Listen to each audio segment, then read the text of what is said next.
샬롬. 오늘도 하나님 말씀 앞에 나오신 여러분 환영합니다. 우리 시간에 함께 기도하도록 하겠습니다. 하나님, 오늘도 우리에게 귀한 하나님의 말씀 허락해 주시니 감사합니다. 오늘 이 말씀 속에서 우리가 용기를 얻고 또 삶의 동력을 얻으며 소망을 찾을 수 있도록 하나님 역사하여 주시옵소서. 하나님이 우리 안에 또 우리의 인생 안에 함께 계심과 인도하심을 믿을 수 있는 오늘 이 시간 되게 도와주시옵소서. 예수님의 이름으로 기도했습니다. 아멘. 오늘 함께 살펴본 말씀은 예레미야서 52장 12절에서 23절까지입니다. 예레미야서 52장 12절에서 23절을 살펴보도록 하겠습니다. 지난번에 말씀드린 것처럼 예레미야서 52장은 예레미야서 1장부터 51장까지의 후기에 해당하는 내용입니다.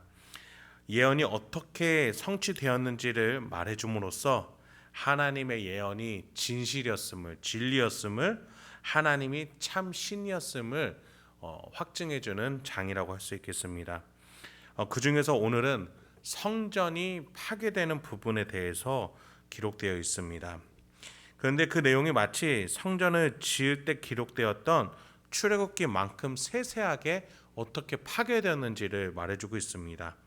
그런 이유는 하나님께서 약탈된 성전 물품을 다시 되찾아오시겠다라는 회복의 의지가 담겨 있습니다. 유대 민족이 그렇게 신성시 여겼던 성전이 그들의 불순종으로 말미암아 바벨론을 통해서 약탈당하고 또 침범당하게 됐습니다. 그들은 그것을 바라보면서 자신의 불순종을 참회를 해야만 하는 것이죠. 그러면서도 하나님은 이 심판 가운데에 세세한 물품들을 기록하시면서 이것들을 지금 너희의 불순종으로 이 민족이 가지고 가지만 나 여호와는 이것을 다시금 되찾아올 것이다 라는 의미에서 오늘 본문에서 세세한 하나하나의 성전 기물들을 기록하시고자 하시는 것입니다. 이런 하나님의 뜻을 기억하시면서 오늘 본문 12절부터 13절을 읽어보면서 시작하도록 하겠습니다. 바벨론의 느부갓네살 왕의 19째 해 5째 달 10째 날에 바벨론 왕의 어전사령관 느부사라단이 예루살렘에 이르러 여호와의 성전과 왕궁을 불사르고 예루살렘의 모든 집과 고관들의 집까지 불살랐으며 바벨론의 사령관 느부사라단이 예루살렘을 침공하여 성전, 왕궁, 도시를 초토화시킵니다. 여기서 우리는 한 가지를 기억해야 합니다. 바벨론이 이때 잘못한 것은 하나님에 대한 경외함이 전혀 없었다라는 것입니다. 하나님은 바벨론을 들어 쓰신과 동시에 그에게 말씀하셨던 것은 바벨론의 자만과 교만이었습니다.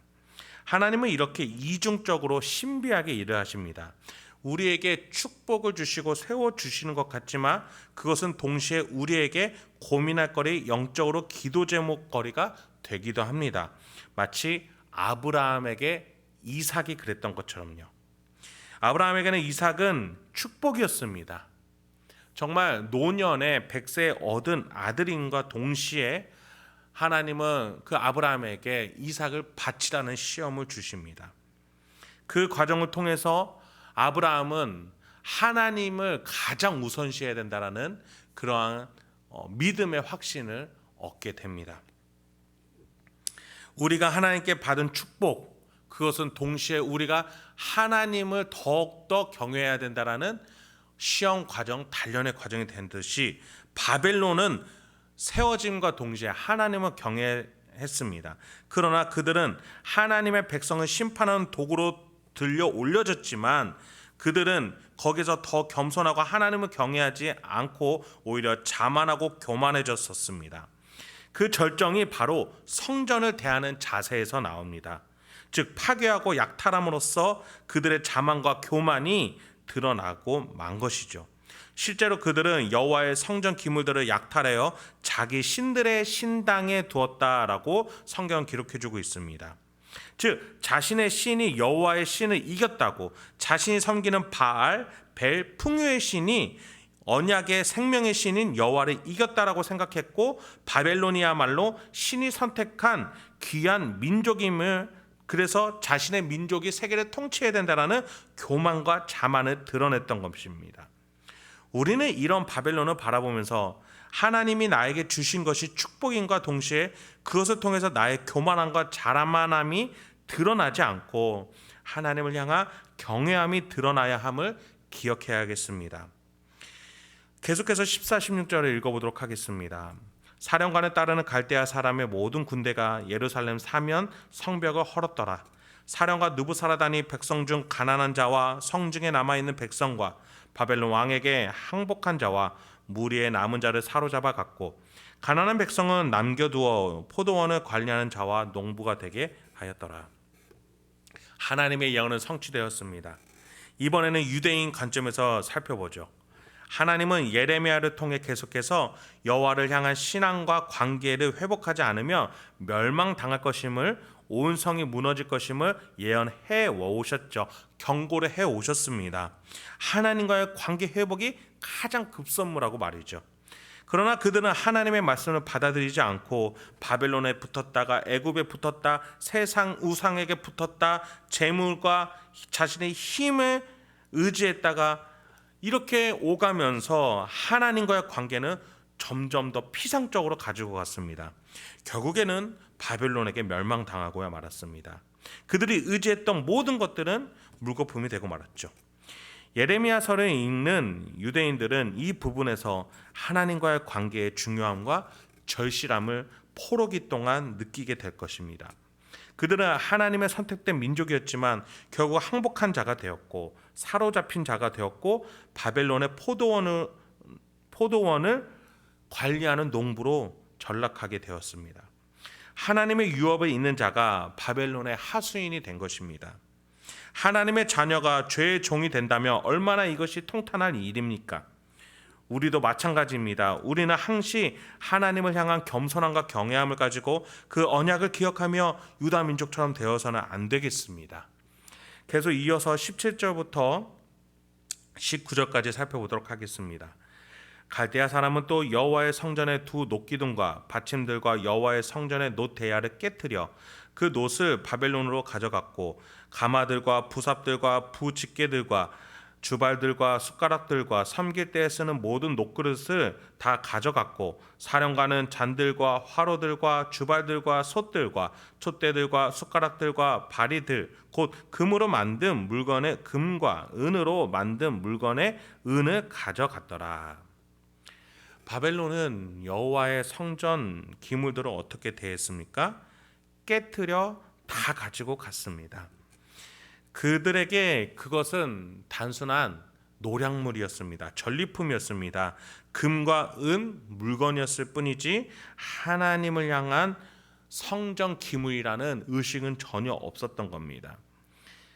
이러한 태도가 그들이 페르시아로부터 심판당하는 결정적인 이유였던 겁니다. 우리는 하나님의 이름이, 예수님의 십자가 구속 사건이, 성령의 내주하시는 나의 몸과 생활이 귀하게 여길 줄, 또 귀하게 여길 줄을 알아야 하겠습니다. 하나님이 주신 것들이 망령되이 일컬어지지 않도록 우리는 하나님께 영광이 되는 삶과 신앙을 가질 수 있어야 하겠습니다. 20절부터 23절까지 이어갑니다. 솔로몬 왕이 여호와의 성전을 위하여 만든 두 기둥과 한 바다와 그 받침 아래에 있는 12 놋소 곧 이 모든 기구의 놋 무게는 헤아릴 수 없었더라. 그 기둥은 한 기둥의 높이가 18규빗이요 그 둘레는 12규빗이며 그 속이 비었고 그 두께는 4손가락 두께이며 기둥 위에 놋머리가 있어 그 높이가 5규빗이요 머리 사면으로 돌아가며 꿈이 망사와 석류가 다 놋이며 또 다른 기둥에도 이런 모든 것과 석류가 있었더라. 그 사면에 있는 석류는 96개요 그 기둥에 둘린 그물 위에 있는 석류는 도합이 100개이었더라. 하나님은 이런 것들을 하나하나 세고 계십니다. 다시 가지고 오시고자 하십니다. 성전은 무엇을 뜻하는 겁니까? 예수 그리스도를 표하는 천국의 모형입니다. 예수님의 성육신의 모형입니다. 하나님은 성전을 지으실 때 이거 하나하나를 뜻과 또 하나님의 계시와 예수 그리스도를 향한 표징들로 삼으시고 이것 안에서 하나님과 인간 사이의 회복을 통로를 만들어 놓으셨던 귀한 하나님과의 언약의 징표입니다. 이것을 유대 민족은 피상적으로 여겼고 그 결과 바벨론에게 이렇게 빼앗기고 마는 너무나도 처참한 일이 발생한 것입니다. 하나님은 그럼에도 불구하고 유대 민족과 인류와의 관계 회복을 바라시는 하나님은 이 성전 기물들, 이 약속이 있는 귀한 관계 회복을 표징하는 이 성전 기물들을 다시금 가지고 오시겠다라고, 이것은 버릴 것이 아니다, 너무나 소중한 것이다, 인간과 나 사이에 관계 회복할 수 있는, 인간을 살릴 수 있는 귀한 나의 뜻이 담긴 것들이다 라고 여기고 계시는 것이죠. 그래서 에스라 1장에는 이렇게 되어 있습니다. 고레스 왕이 또 여호와의 성전 그릇을 꺼내니 옛적에 느부갓네살이 예루살렘에서 옮겨다가 자기 신들의 신당에 두었던 것이라. 금은 그릇이 모두 5,400개라. 사로잡힌 자를 바빌론에서 예루살렘으로 데려갈 때에 세스바살이 그 그릇들을 다 가지고 갔더라. 하나님은 70년 바벨론 포로기가 끝나고 에스라 시대 때에 세스바살이라는 지도자를 통해서 이 성전 기물들을 가지고 고레스 왕의 명령을 받아서 회복하고 돌아올 수 있게끔 하나님은 예비하고 또 예비하셨던 것입니다. 왜요? 하나님에게 중요한 것은 이 성전 기물이 아니라 그 안에 담긴 하나님의 마음이었습니다. 인간과의 회복, 인류의 회복, 그 구원, 구속을 하나님은 지금 멸망하는 이때에도 간절히 바라고 계셨던 겁니다. 그렇습니다. 하나님은 하나님의 것, 하나님의 민족, 하나님의 나라에 대한 언약, 약속, 계획을 반드시 이뤄내고 성취하시는 분이신 줄 믿습니다. 그것은 우리에게 어떠한 위로가 됩니까? 우리의 탄생은 하나님의 약속이었습니다. 이 교회는 하나님의 약속입니다. 하나님은 우리를 태어나게 하셨고 교회를 만드셨습니다. 그리고 예수 그리스도로 하여금 우리를 구원하셨고 교회의 머리가 되어주셨습니다. 우리는 이 약속을 붙들고 우리는 오늘을 살아낼 수 있는 것입니다. 무슨 약속입니까?